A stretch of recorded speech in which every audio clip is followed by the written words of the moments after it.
لو انت بتتمرن في البيت او في الجيم او ايا كان الحته، اكيد بتسال نفسك وانا المفروض اعمل كام عده من التمرين ده. لا شك ان عدد العدات ده بيفرق جدا جدا في التاثير على العضله. هل العضله هتضخم او هتقل في الحجم، او حتى انت عايز تزود الباور اللي انت مخرجه من العضله دي. في الفيديو ان شاء الله هبدا اقول لك العدات تكون ازاي بالظبط ايا كان هدفك، سواء كان ضخامه العضلات او كان اي هدف تاني، وهقول لك الاربع عوامل الاساسيه اللي بتتحكم في عدد العدات، يكون كتير يكون قليل يكون قد ايه بالظبط.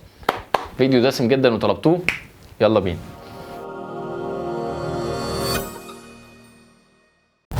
السلام عليكم ورحمه الله وبركاته. معاكم دكتور حازم طارق، دكتور علاج طبيعي وسيرتيفايد بيرسونال ترينر من امريكا. العدات او الريبيتيشنز او الاختصار بتاعنا الريبس، عنصر مهم جدا من عناصر التمرين، لازم تبقى فاهم عنه اكتر وتفهم هو العدات دي اصلا مش رقم اعتباطي كده بيتقال، مش انا ليا مزاج وعامل 10 وعامل 10، عامل عايز اعمل 8 وعامل 8، عايز اعمل 50 او عامل 50، لا، كل عدد بيفرق بطريقه معينه. ده ياخدنا للنقطه نفهم هو ايه هدفنا من التمرين. والله التمرين بطريقه اساسيه اللي هنتكلم عنه في الفيديو ليه 3 اهداف اساسيه. اول حاجه ان انت تعمل انديورنس او قدره تحمل، تخلي العضله دي مش مهم معاك الحجم بتاعها، لكن انت عايز العضله دي تشتغل لفترات طويله جدا. الناس مثلا بتاعه الماراثون والحاجات اللي زي كده، ده النوع الاول. تاني نوع معانا نوع الضخامه العضليه. البني ادم مهمه جدا ان هو يكون حجمه كبير، عضلاته ضخمه جدا، او يحقق الحاجه اللي بنسميها الماسل هايبرتروفي. ده بنشوفها كتير مثلا في الناس اللي هو البادي بيلدينج، الناس بتاعه الجيم، بيج رامي كمثال. ثالث هدف معانا من اهداف التمرين وهو الباور، الحد اللي عايز عضلاته تكون قويه. بنشوفها في مسابقات اقوى رجل في العالم، الناس اللي بتزق طياره، بتزق عربيه، القصص دي كلها. عدد العدات اللي تناسب كل نوع بالنسبه لنا، اول نوع خالص اللي هو بتاع الراجل اللي عايز يحقق ضخامه عضليه او انديورنس،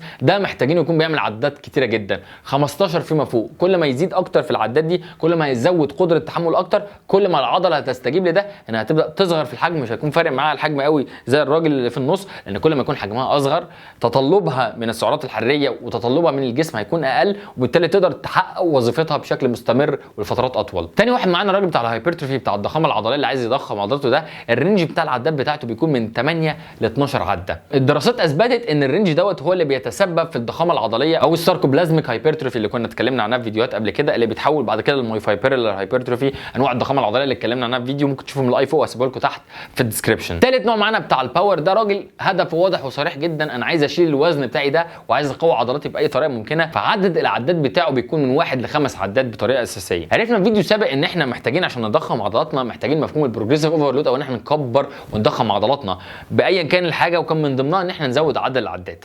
فهل ان احنا نزود العدات الى ما لا نهايه كده بيحقق لنا البروجريسيف هايبرتروفي؟ الكلام ده غير صحيح تماما. في 4 عوامل بتتحكم في زياده العدات او لا، هنبدا نقولهم دلوقتي في الفيديو. فلو عجبك الفيديو متحمس، يلا نوصل الفيديو ده ل 15000 لايك، يلا بينا. اول عامل بيأثر على العدات معانا هو نوع التمرين نفسه. التمرينات لها انواع، تمرينات لها نوعين كبار جدا، تمرينات كومباوند او تمرينات مركبه، وتمرينات ايسوليشن او تمرينات احاديه بتستهدف مجموعه عضليه واحده، وهنا التمرينات بتستهدف اكتر من مجموعه عضليه. الابحاث لقت ان التمرينات الكومباوند او التمرينات المركبه دي بتحتاج عدد اقل من العدات، اللي هو تقريبا من 8 ل 10 عدات لو انت هدفك بطريقه اساسيه الهايبرتروفي. كل ما تقلل في العدات اللي هو من 8 ل 10 حتى داون تو 5 لو انت هدفك الباور هيكون احسن، وعضلاتك هتستجيب كضخامه عضليه اكتر لو انت مرنتها بالشكل ده. وتمرينات الايسوليشن اللي هي بتبدا تستهدف مجموعه عضليه واحده بس، لقوا ان العضلات بتستجيب اكتر كضخامه عضليه لما بتجيب عدات اكتر من التمرينات دي، عدات زي من 10 ل 15 عده. برده ستيل ما زودناش الرينج جامد عشان ما ننقلش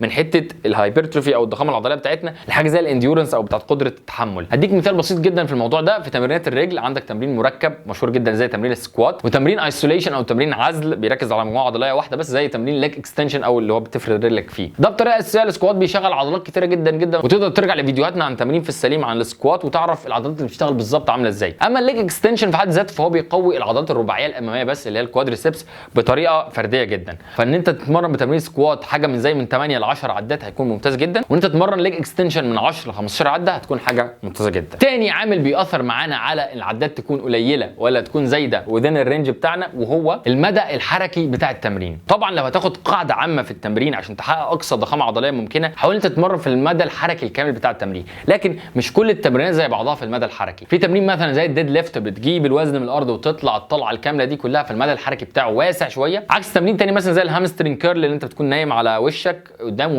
وبتتني رجلك، فرجلك بس بتتني اللي هي على قد تانية فردة الركبه اللي هي اقل نسبيا من الديد ليفت. والتمرينات اللي في طبيعتها بيكون فيها مدى حركي اكبر زي تمرين مثلا الديد ليفت، العضله بتتعب فيها بسرعه اكتر، وبالتالي بتحتاج عدات اقل عشان تبدا توصل للفيلير اسرع، وبالتالي تحقق الضخامه العضليه بشكل افضل. اما تمرينات تانية فيها مدى حركه اقل زي الهامسترنج كيرل مثلا، فدي العضله بتتعب فيها بطريقه ابطا شويه، وبالتالي نقدر نزود فيها عدد العدات حاجه زي من 10 ل 15 عده مثلا. ثالث عامل مهم جدا جدا جدا واساسي جدا، ويمكن كنت المفروض حطيته في الاول لكن سبته في الاخر لان هو انت بتتقل وبتاخد حاجه حلوه، وهي نوع الالياف العضليه نفسها. طبعا احنا عارفين والجيش بتاع العلم الجامد جدا عارف ان في الياف عضليه بيضاء والياف عضليه حمراء، وكل عضله فيها نسبه وتناسب ما بين النوعين دول. الالياف العضليه البيضاء اللي هي بتكون اكبر في الحجم وبتساعد على ضخامه عضليه اكبر، او لما بنمرنها بالطريقه اللي هي بتحبها بتضخم العضلات بشكل اكبر، بتحب التمرين بعدات اقل وبتستجيب ليه اسرع كمان. اما الالياف العضليه الحمراء فهي بتحب التمرين بعدات اكتر وبتستجيب اسرع كمان للعدات الاكتر، لكن طبعا اكيد مش بضخامه عضليه اللي هي بتكون هدف الاساسي بتاع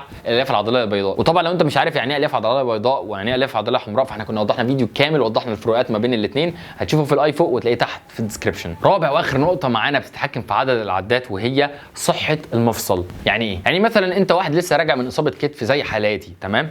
ما ينفعش ان انت تروح تقول بس انا هحقق مفهوم البروجريسيف اوفرلود او التزايد المستمر على تحميل العضله من ان ازود وزن، كده انت بتضر نفسك، لان تزويد الوزن ده بيحمل جامد على المفصل نفسه والاربطه بتاعته. فلو انت خارج لسه من اصابه اربطه فمش من الذكاء ان انت تبدا تحقق المفهوم بتاع التزايد التدريجي في اللود على العضله بان انت تزود الوزن. لا، هنا بقى اقول لك الاولى زود العدات. لكن هل لو زودت العدات طبعا مع وزن معقول مش هتحقق نتائج؟ لا، اكيد هتحقق نتائج، مش بالشرط نفس زي لما تزود الوزن، لكن هتحقق نتائج مقاربه. بس كده يا ابطال، كده انتوا بقيتوا اساتذه في العدات، وعرفت فعلا ازاي تبدا تتحكم في العدات بناء على هدفك من التمرين وبناء على حالتك الصحيه، بناء على انواع الالياف العضليه وكلام كتير جدا جدا جدا. وبقيت من جيش العلم بقى معاك سيرتيفيكت كده في ان انت خلاص تعرف تصمم نظام تدريبي فيه عدات مظبوطه جدا جدا جدا. اكيد لو مهتم اكتر بان انت تفهم عن علوم العضلات لازم تشترك معانا في كورس تشريح العضلات اللي ان شاء الله هيبدا في نص شهر 3. هسيب لكم اللينكات تحت في الديسكربشن عشان تعرفوا تفاصيل اكتر ان شاء الله. كان معاكم دكتور حازم طارق، اشوفكم الفيديو الجاي ان شاء الله يا ابطال. السلام عليكم.